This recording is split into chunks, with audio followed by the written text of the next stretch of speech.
Hi, welcome to Sacred Enzyme. This is like the 10th time that I've made this video to show you guys an update on the garden and the alchemy experiments that we did last time. It's been a while. My lilies are huge. They're as tall as I am. Got a lot of lilies and lots of milkweed for the monarchs. They should be coming in to lay their eggs pretty soon. I've got this ginger that's grown really good. This ginger right here grows a beautiful little red cone on it, and you can use it for natural shampoo and soap. I've got some over here. I'm going to grow all ginger in here. I cleaned out this flower bed, so my plumeria is looking beautiful. Banana trees are doing really well. Lost a few banana trees. I got more ginger over here, so I just planted some seeds. That's some loquat and a few other things in here. And then I want to show you this alchemy experiment that I got going. These are 2 mangoes, and remember I told you I just let them get liquidy and nasty. You see how they look like an old bruise? Okay, this is ready. So today these are going to get dropped into a pot. So this right here is my prickly pear, and one of the ladies that's in my food forest committee, she gave me this, and it's already had a flower on it. It's absolutely gorgeous. Lilies. The banana trees, they're doing good, really doing well. Now look at this. This is the avocados that we grew from putrefaction. These things are, good grief, they're probably they're taller than me. They're probably about 5'3" or 5'4". Look at the really beautiful color of the leaves, and this is when you put the enzymes back in it by putrefying it. You get a healthier plant. Look at that interesting looking mushroom. Wow, we got some wild looking mushrooms out here. So I planted some sweet potatoes in this little swimming pool, and we've had non-stop rain. They're doing good. I've got to hill them up. So here we go. We've got these are my raised beds. I was going to move these, so I got to put them back together. I'd taken them apart. So I think I'm going to put them here. We've had so much rain, but basically the whole concept is that I use these pressure treated fence planks. They're like $2.50 a piece. You don't even have to saw them down. You need 2 for each side. See how it's too high? They're about 5 1/4 wide. So you get about an 11-inch tall bed, raised bed. You can do it 6 by 6 by 6 by 6, and then you don't even have to cut anything. Just use these little scrap pieces right here to anchor the ends to the sides, and you got a relatively cheap raised bed. Then, like I've got here, I got a bunch of cardboard. These are my banana cuttings, the old leaves. They're full of nutrition. So, and then woods, and then I put yard clippings in here. So here are our jackfruit trees that we planted last year. I mean, they have really done well. They went through shock after I transplanted them in here, and I lost about half of them, but I got 7 trees. But I got this random squash plant that just decided it was going to sprout out of here, and I was like, you know what? Why not? It's having a good time. So look at the citrus trees. These are the ones that came from the heirloom orange in St. Augustine. And I'm telling you what, look at how healthy these are. They were covered in citrus greening. If you want to remember, I mean, there's a little of it that's still left. It'll pop off, but these really have grown. I mixed in the shell, okay? More avocados. These are Florida green avocados. I grew them from some rotten avocados. Look at that.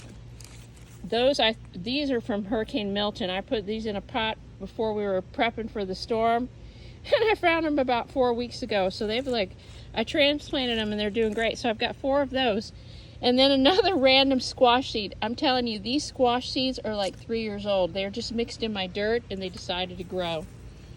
This right here, I went to an orchard, and I picked a bunch of peaches, and literally they went rotten on me so quick. So I have a ton of them in here, but as you can see, the little burrows, I've got a squirrel problem. Here is all of the papaya trees that we grew from the dehydrated papaya slice. These are just some tomatoes that was from a little tomato that I got from the grocery store, or the fruit stand, that was really good. So they're popping up. And then this was a lettuce bottom And so I've allowed it to go back to seed. It's going to seed right now, and then I'll collect the seeds. And I'll have lettuce. So here's the sweet potatoes. I got to get all the grass out. I got to hill those up. So I don't know if we're going to get a passion fruit vine or not. The caterpillars, I mean the Gulfwind butterflies or whatever kind of butterflies it is, they destroyed my tree, my plant. So right here I had some San Marzano tomatoes that I'd gotten from the fruit stand that were rotten on me. So I just sat them on top of here and I covered them with dirt. Now this raised bed, I'll show you what it's made of. Step one, build the bed, lots of cardboard boxes and sticks from your yard. You're filling it in. If you build like a little bit of an anchoring system, eventually if your sides fall away, it's all going to stay intact. Okay, right here, more yard waste. I've got ash right here from my fire pit. Take your ash and don't put it on the ground. Pour it directly in your raised bed. This is the other thing that's made a huge difference right here. This calcium in poultry shell. This, you can use this instead of buying bone meal and give your plants calcium. This is 50 pounds, 50-pound bag. I think it was like 12 bucks. I mean, it may have even been less than that. Ridiculously cheap. So here's the mulberry trees.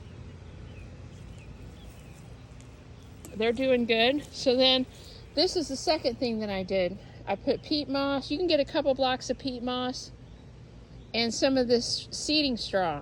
And it goes a long way. Mix those in and rake up your leaves. See, this is all leaves and stuff from my yard. Ashes from my fire pit. If you burn your yard clippings, throw all the ash in there. All of this. This is all wonderful stuff. This is natural stuff. So then, you know, you mix all of this in. So here I've got potatoes growing. These are all potatoes that I grew from chits.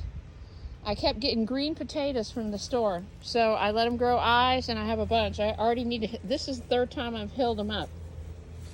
So I don't know, this is kind of a mess here. We've had a lot of rain and I have a lot of herbs and stuff sorted in there. So they're gonna have to get a little bit bigger so I can see what the weeds are and what the other things are. So I have a random peanut here. And these are all peppers in here. I have tons of peppers in here. There's a lot of weeds in here too, but I gotta wait for my peppers to get a little bit bigger. And I got a random sweet potato over here. So these are the rest of the raised beds. I've got to finish them up. I had to move everything from the back up to the front because the sprinkler wasn't getting them. So we were not getting any rain, and the angels kept telling me to make sure I put everything under the trees. So that's what we got going here. So let me show you the rest of the plants. Here's the mango tree that my friend gave me a couple of years back. She gave me some mangoes. So I got a couple of those growing. The Belize mangoes, I lost all of them except for the black one. The black mango survived, and it looks pretty good. Right down here, doing pretty good. Actually got more than one tree there. So let me show you more Wappa ginger. Look back here. This whole area is full of it. So when it blooms, I come out and harvest. It grows all along inside my tree line there. So the papaya trees are doing really good. We got 4 really nice sized ones, as you can see. Pineapples is full of grass in here. I'll just keep planting more pineapples. I'm trying to choke the grass out. But I've got 1, 2, 3, 4 pineapples, and they end up being the perfect size for one. My aloes are doing good. More pineapples. My dad gave me all the pineapples out of his. This pineapple back here is literally about 6 years old. So let me show you the citrus trees. Excuse me. So this little guy right here, I cut it down because I'm getting ready to graft it. So we'll document that, see how it does. Growing a tree from seed and grafting it yourself. This is my Meyer lemon tree. It was completely covered with citrus greening, but it's doing better since I got the aloe, but it's really yellow right now because it needs magnesium. So I went ahead and did that. And then I put some ash around it and some calcium. We'll see how it does. See, they're all pretty yellow, but you can see I've supplemented them around. Trying to do everything natural because we got to go back to the old ways, folks. This guy really got beat up by Hurricane Milton. Got pulled out of the ground. I'm going to prune it back some more, but the leaves are coming back, so I think it's going to be okay. And these other guys kind of suffered the same fate. But I'm going to prune them back and they're going to be okay. The almond bush looks good. If you don't have an almond bush, I recommend one. Here's my other tree. As you can see, it got pulled out of the ground too. We've had to stake this one up. But I think it's going to make it. That's the only bad thing when you have these storms. Boy, they'll destroy your plants, your trees. So let me show you the ones I got growing down here. My banana trees are doing really well. Really good. I got lots of, this is all from one banana tree. And look at that. I got a seed pod for my milkweed. Let me go ahead and take that. I give those to my friends. So these are my red plum trees. They're doing really, really good. I got 2 of those. And the dragon fruit cactus is healing up. This is the aloe. It's done a really wonderful job for it. We lost the fig tree. I'm sad about the fig tree. The pomegranate tree is doing real well. The guava tree is doing real well. I think I'm going to have to spray something on it. It's got like some kind of powdery mildew on it. And this is the peach tree. The squirrels stole all of the peaches. And the loquat tree did fantastic, huge harvest. Let me show you the Meyer lemon tree that we brought with us when we bought our house a long time ago. This thing has really, really struggled. Had citrus greening.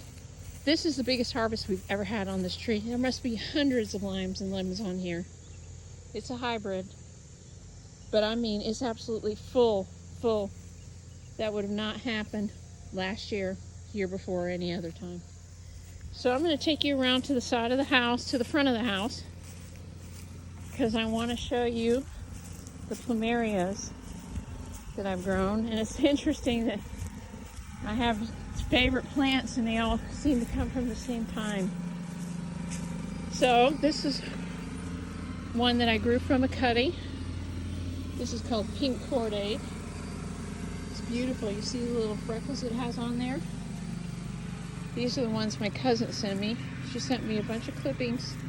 And see, they have tags on them. They're heirloom varieties. I'm waiting for them to bloom. Very excited. When she moves here, she'll have plumerias. These, I grew all of these from cuttings. These are all about 6 to 7 feet tall. All different colors. My lilies, I grew all these from one lily. The pink lilies, all from one lily. The big lilies, I grew all of those from seed. This right here, my acupuncturist friend gave me. Carmine, if you're watching, Dr. Pope, this is the beautiful tree you gave me. And these are my birds of paradise. Here's a little lizard. Hey, little lizard, say hi. This right here, I call it firecracker, but this is a great plant if you're trying to attract hummingbirds. I see hummingbirds drinking my firecracker plant all the time. So show you one of my alchemy experiments. So I made this fountain out of a recycled lamp, and then this bowl right here is actually Mod Podged with napkins and then covered in epoxy resin. So I just have this rigged up in a 5-gallon bucket down here, but I've never had much luck with growing watermelon and cantaloupe, so I thought I would do this experiment and plant it around the outside of this fountain. That way, when the water is overspraying, it'll feed the plant. And so far, they're doing really well. So that's experiment number 1. Self-watering melons. So here's my other alchemy experiment that I was doing. I was testing the fact that there's always lots of bees underneath this palm tree, and bee pollen is very good for humans. And you can see where I pulled this back here, because I'm trellising this up this tree with some elastic, is that there is a lot of spent pollen down here, and this gives this area just incredible amount of enzymes. So I planted my beans from the seed bank I've planted them in here. Oops, that one sticks come out, so I know how to identify them. I've got about 8 different varieties in here right now. I'll tell you what, these purple hull peas, they grow so good. And see, these are just peas from peas. This is why it's so important to have mother seeds. This is why she say nothing but mother seeds, no genetically modified seeds. So you can, plant underneath palm trees. If you live in Florida, plant your beans underneath the palm trees because they love it. Look at the size of this lily here. I mean, look at the size of this flower. And the interesting thing about it is if you leave these alone right here, you'll see that they start, they grow an ovum. And this is where the seed comes in, you see? I used to pick all these dried flowers off because I was thinking it would help with the flower blooming, but no, actually it keeps it from forming a seed. So you leave all these on, and right now is the time of the lily. It's the time of the lily. And there's no joke about that. So I decided that I was going to plant my squash and my watermelon on the north side of my house. So this is one of my friends. I think this is loofah. And those are cantaloupe over there. None of my squash came up. The loofah's doing pretty good. We've had so much rain. I got to put my trellis back up, but it keeps falling down. And then here's my other loofah. Down here I'm growing up these trellises, so so that's it. So I hope that you'll decide too to start growing your own food, your fruits and vegetables, whatever you can do. Or even just getting outside and looking at the flowers and being thankful.